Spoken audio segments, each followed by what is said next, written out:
The third way, if the people don't have an Imam.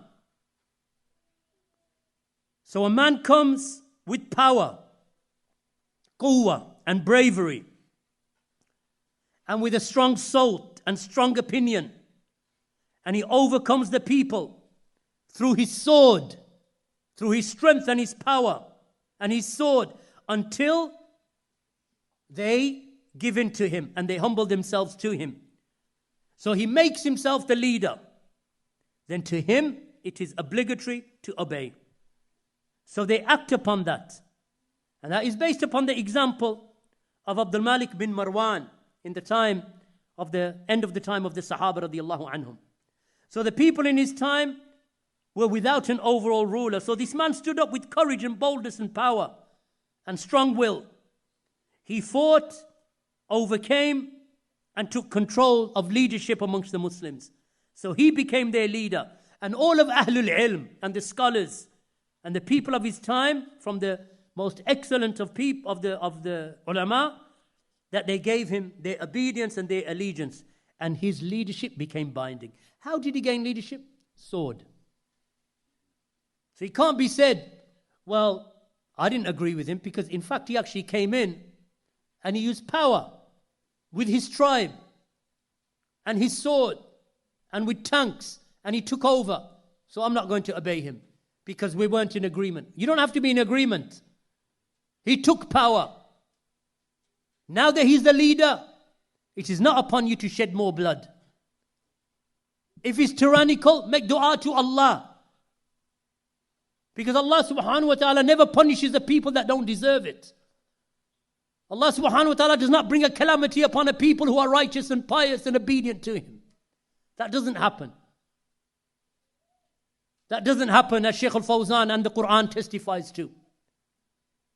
So if that ruler has been put in charge of you,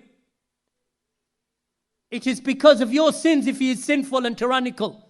So rectify yourselves and Allah will rectify him. Regardless, the point is here from a Shari'i point of view, that ruler who took power after taking the sword, and as what happened when Banu al-Abbas removed Banu Umayyah, and then they called the scholars, and they called Al-Awza'i. In front of Al-Awza'i, as he entered the court in Sham, the court of the ruler, the palace of the ruler, they brought Al-Awza'i, the great Imam and the scholar, died in 157 in the time of the Tabi'een. And on that day, they killed 70 of the family of Banu Umayyah in one day. And they laid them out, their bodies out in the court. And they covered their bodies with a carpet. And then they put their thrones on top of that carpet with their bodies underneath, and they sat upon the thrones of the dead Banu Umayyah that were in charge the day before. Then Awza'i walked in. They brought him from his house. This great Imam and scholar, the Imam of Ahlus Sunnah of his age. And they said to him, what do you say about our rule? They're the rulers now, with the sword, with killing. He said, what you have done is dhulm. As for my obedience, you have it. That's the alim. Speak a word of truth in front of them. What you have done is dhulm. That is deenun nasiha.